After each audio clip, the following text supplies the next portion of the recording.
Hey everybody! So this last week I got to attend Frontier's Jurassic World Evolution sort of gameplay unveiling event where they finally dropped some actual gameplay footage and also gave myself and a couple other content creators an opportunity to play the game hands-on for about an hour or so with one of the developers. We all played the same demo, so a lot of the gameplay was pretty similar, and I know there's lots of people already putting videos that are just their entire sort of interview with the developer / gameplay stuff up on their channels. So I do recommend checking those out if that's what you're interested in. But what I wanted to do is break down a lot of the raw gameplay that I got and kind of analyze different things that are a part of the game, give my opinions on certain things, and then also some suggestions that I had and things that I really wanted to see in the full release of the game.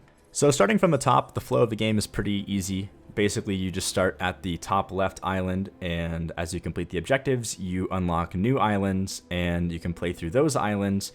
And finally, you'll reach the top right island, which is the Jurassic Park, Jurassic World kind of classic island from the movies. The cool thing is, as you unlock new islands, you actually get to take those things that you unlock in the islands with you back to previous parks. So I guess the idea is that you're building like one giant park across all the islands, and you can go back and be adding to other parks and things as you go. Personally, if I could add anything, I would love to see like a sandbox mode kind of thing. Maybe if you like complete the entire game and you've unlocked everything already, then you unlock some special mode where you can maybe go to the workshop and download like custom maps, or you could make your own custom maps and then you could play on those instead.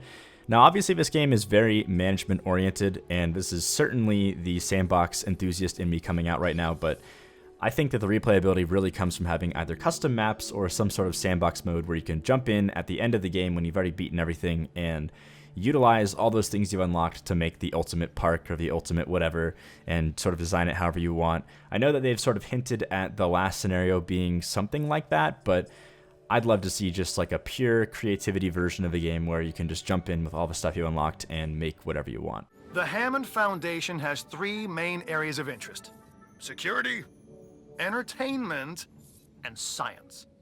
I've already nudged the heads of each division to reach out to you personally. They'll offer opportunities and incentives for you to be part of their team.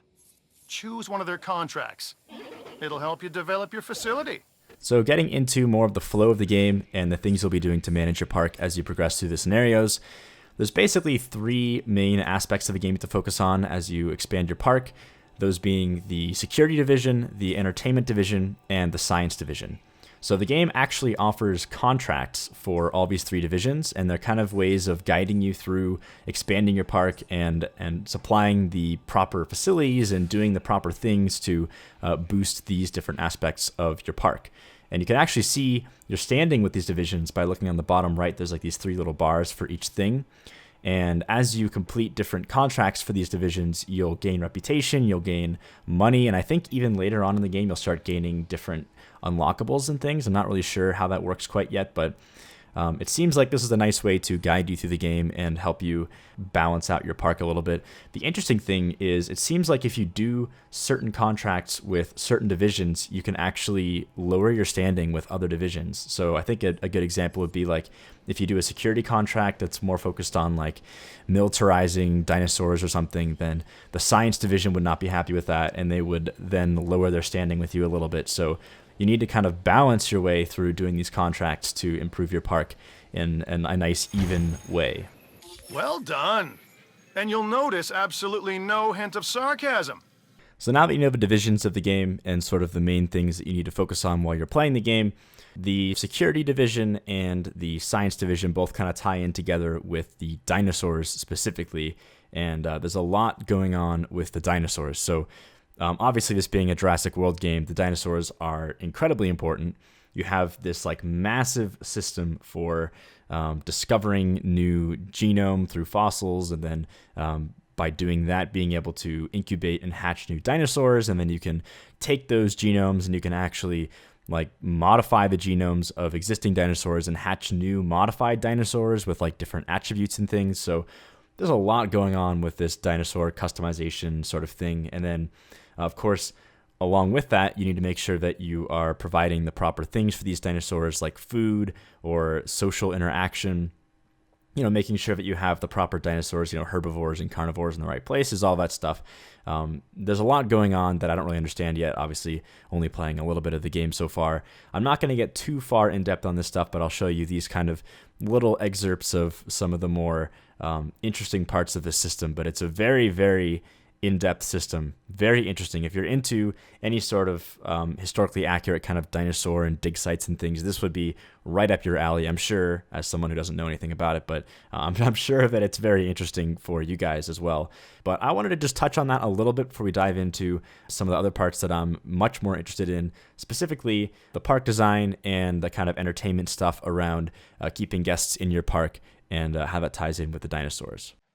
So going into this, the thing that I wanted to focus on the most was, what can we as the player do to differentiate our parks, make them look interesting and unique? What kind of aesthetic choices do we have? And, what can we do to really influence the look of our parks? Now, obviously, this game is much more management-oriented than anything that I've played on my channel before, and the emphasis is certainly on management first and foremost. So before we go any further, I just want to mention that and really emphasize that a lot of the opinions that I might share or the suggestions that I might have certainly could be out of the scope of this game, and that's totally fine, but I'm going to share them anyway because I think that a lot of you guys who follow me probably have similar opinions and share similar values when it comes to these kinds of games. So let's go ahead and take a look at what you can do with this game and what kind of aesthetic choices you have as the player. So this game does have terraforming and landscaping tools. For the landscaping, it's pretty simple, just 3 brushes to work with. You have a fill forest brush, a fill bush brush, and then a remove all foliage brush. It would be awesome to see some way to plop individual trees in this game. The forests look fantastic, actually. The foliage in general looks really, really great, but I love the ability to plop down individual trees and bushes and flowers and things along my pathways and just kind of make my park look pretty and not just have, filler forest everywhere. So that'd be kind of neat, but moving on to the terraforming tools, we have the pretty basic tools, just the raise and the lower and the flatten and the smooth.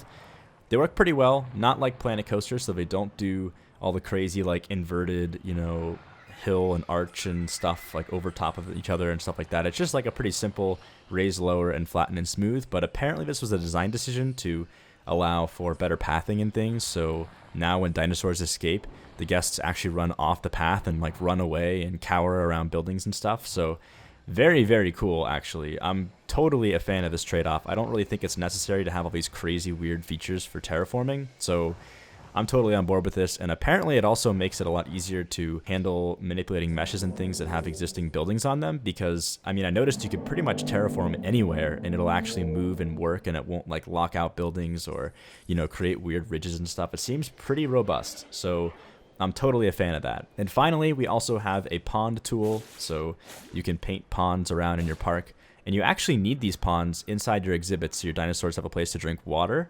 And then on top of that, you also need to have the forests inside your exhibit so that the habitat is, the proper level for your dinosaurs, which is pretty neat, actually. It's pretty cool that your landscaping tools actually tie into the gameplay. Moving on to the path system, you have 3 different paths to work with. You can place the cheap path, which only has a narrow option.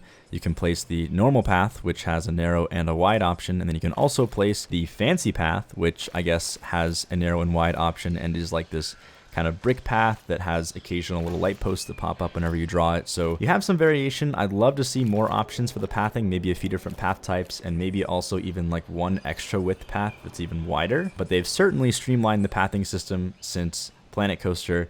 You can no longer adjust the width of the path, but it seems like it's much more robust now. So I'm totally okay with this trade-off. I know it's kind of probably going to be a little controversial. I don't know if people are going to like the fact that you only have a few path options, but considering how much better the pathing is than Planet Coaster, I'm really not too opposed to it. It did also sound like there's going to be more options in the future, and this was kind of just like a basic level for the development build, so I'd love to see some more path types. I'd also love the option to be able to place the light posts wherever I want, or also have things like park benches and trash cans, maybe some planters and things to kind of decorate my paths even more. But that might be some sort of future feature, who knows, but that would be pretty neat as well. Now, finally, we get to the entertainment buildings. I kind of got cut short on this. I was like right at the end of my gameplay whenever I finally got around to plopping these down, so I didn't get to do a whole lot with this, but The basic gist is you can plop down viewing areas for your guests to actually view the exhibits, and then you can also plop down restaurants and things that'll pull in guests as well. Now, the assets for these things look really, really good. I mean, the viewing gallery looks pretty awesome. There's lots of variety in the different types of restaurants you can plop down. There's a few different types of viewing galleries, and you can also even place monorails and monorail stops, and the monorails act as a way to view the different, exhibits and things, which I think is a pretty awesome feature. I mean, that alone to me is the most interesting part, I think, of the different viewing galleries. I'd love more things like that where you're sort of drawing out, unique sort of shapes and things towards the buildings. So if there were any way that you could have like a procedural viewing gallery where you just kind of draw along the fence and it creates a viewing gallery there, that'd be pretty amazing, I think, just to add a little more variety to the buildings. Because right now, the one thing that I'm a little concerned about is even if there's lots of variation in the building types and the restaurants look really cool and unique, after a while, there's only so many buildings you can plop, and everyone's going to be kind of plopping the same things in their parks. So I'd be a little worried that after a while, they all kind of look the same. It'd be pretty awesome to have some more things where you have a little more control over the width and the size, and maybe even some, like I said, some decorations and things you could put down to kind of make them look unique. But, those are all just suggestions that are potentially out of scope for this game. Who knows? So this is about as far as I got before I had to stop playing and my session ended. But just some closing remarks. Really, really, really awesome soundtrack. Incredible voice acting. Lots of dialogue. Like, seriously, an insane amount of dialogue. It's pretty unreal. I mean, even just from what I saw in like the tutorial and the first island, it's pretty absurd how much dialogue there is in this game. So you can definitely tell there was some Universal involvement in getting this game to be a really, really immersive experience. Really awesome dinosaur and, genome editing and all this crazy stuff. All those systems are pretty impressive as well. Like I said, I'd love to see a few little things here and there, especially when it comes to park design. Obviously, again, this is just the sandbox enthusiast in me talking, and it may be a little outside the scope of the game, but those are the things that, for me in particular, really get me coming back to the game, so it'd be awesome to see some stuff like that in the full release. Other than that, I hope you enjoyed this little breakdown. It was relatively short. Big thanks to Universal and Frontier for having me out at the event. And as always, thanks for watching, and I'll see you next time.